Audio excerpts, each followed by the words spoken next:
Hi friends, मैं नवलेश आज आप लोग के लिए कुछ क्वेश्चन जो एग्जाम मैट्रिक 2025 में देने वाले छात्रों के लिए महत्वपूर्ण सीरीज चालू हुआ है, जिसमें आज और कल का वीडियो भी एक छोड़े थे पिछले बार कि त्रिभुज का क्षेत्रफल जो अति महत्वपूर्ण था, जो हर टाइप का क्वेश्चन आता है एग्जाम में। इसी टाइप का दूसरा मैं क्वेश्चन लिया हूं। क्या क्वेश्चन कहा गया है, यह अत्यंत महत्वपूर्ण VVI है। इसी टाइप का एक क्वेश्चन एग्जाम में आता है। कहा गया है कि बिंदु -3,10 और 6,-8 को जोड़ने वाले रेखाखंड माने जिसकी लंबाई निश्चित होती है, जोड़ने वाले रेखाखंड को बिंदु -1, P किस अनुपात में विभाजित करेगा। ठीक है, तो सबसे पहले मैं इस बात को लिखना चाहता हूं कि किस अनुपात में विभाजित करेगा। तो सबसे पहले यहां मैं एक रेखाखंड लूंगा, अर्थात एगो रेखाखंड लेता हूं। जगह का कुछ प्रॉब्लम होगा क्योंकि बड़ा समझ जाएगा। एक मैं लिख देता हूं, यहीं पे एक रेखाखंड लेना है। यहां पर ले लिए A और यहां पर ले लिए क्या चीज B।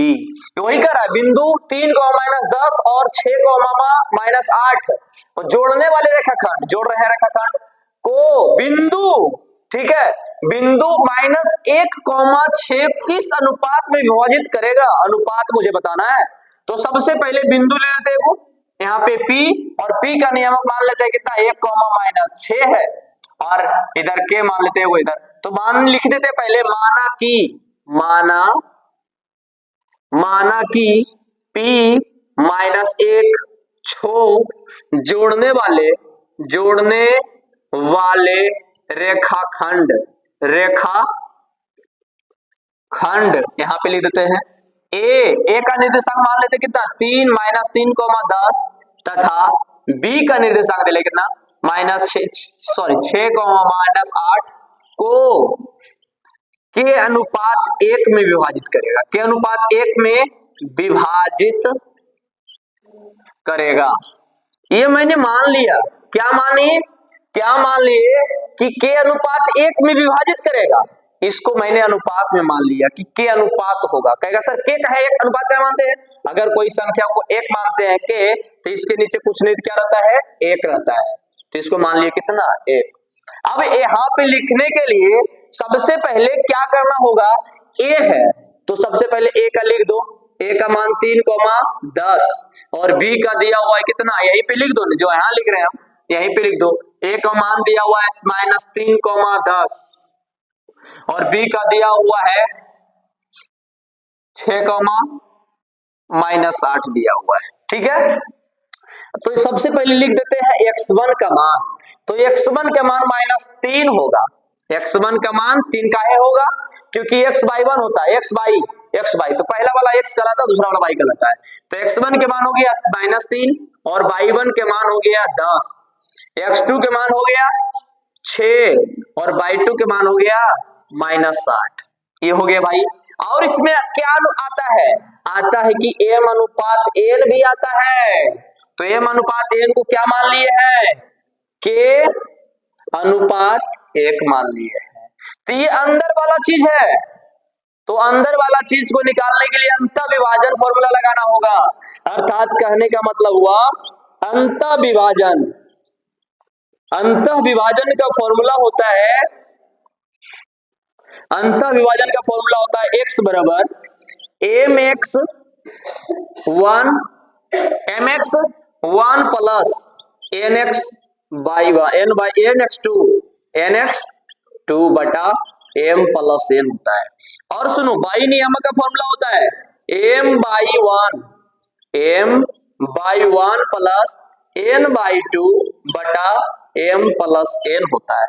तो सर बाई विभाजन रहेगा तो सिर्फ माइनस और अंतर विभाजन रहेगा तो सिर्फ प्लस होगा। तो यहाँ पे क्या करना है, सारी मानों को पुट करना है। तो सबसे पहले x का मान निकालता हूं, तो x बराबर लिख देते हैं।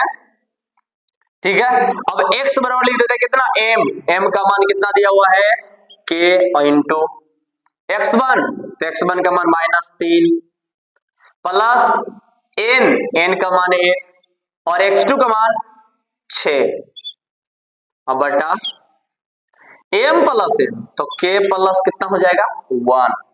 अब यहाँ पे निकालना है, लेकिन बात यहाँ की x का मान भी दिया हुआ है -1, तो यहाँ पे क्या रख देंगे, -1 बराबर ये हो जाएगा -3 गुना के, तो -3 के और प्लस 6 गुना 1 6 बटा के प्लस 1 के गुना -3 और 1 गुना 6 6 और x का मान दिया हुआ है कितना -1 और y का मान दिया हुआ है 6। ठीक है, अब लिखते हैं y बराबर, तो y का फॉर्मूला लिखाए थे m/1, तो m का मान हो गया के और y1 का मान, तो y1 का मान 10 गुने 10 और माइनस प्लस n/1, तो n का मान 1 और y का मान कितना आ गया n/2 है, तो 2 का हो गया कितना -8। अब बटा क्या चीज m प्लस n, तो m का मान हो गया k प्लस कितना 1 आया, अर्थात y बराबर k गुने 10, तो y का मान दिया हुआ है -6 नहीं माइनस सिर्फ 6, k गुना 10 10 k और माइनस गुने प्लस -8 और बटा k प्लस 1। लेकिन ये पहले अब निकालना है, तो तुलना करने के लिए ये सबसे पहले क्या करना है, x का पहले निकाल लेते हैं, तब जाकर y निकालते तो और सुपर रहता। ठीक है, तो कोई दिक्कत नहीं, यहाँ y पहले निकाल देते हैं x का मान, तो अब यहाँ पहले लिख देते हैं -1 बराबर -3 के और प्लस 6 बटा के प्लस 1। ठीक है भाई, अब लिखते हैं y बराबर, तो y का मान कितना दिया हुआ है, तो y का मान 6 दिया हुआ है, वही चीज मैं दोबारा बता रहा हूँ 6 दिया हुआ है यहाँ पे।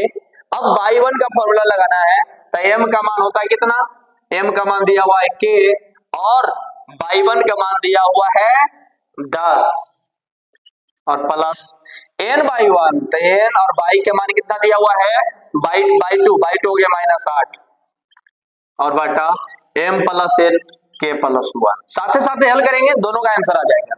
ये क्रॉस मल्टीप्लिकेशन होगा, क्रॉस मल्टीप्लिकेशन के मतलब होता है तिरछा गुना -1 -3 प्लस के और 6 बटा के प्लस 1 बराबर नहीं, ये 6 बराबर 10 गुना के 10 के माइनस गुना 1 -8 बटा के प्लस 1।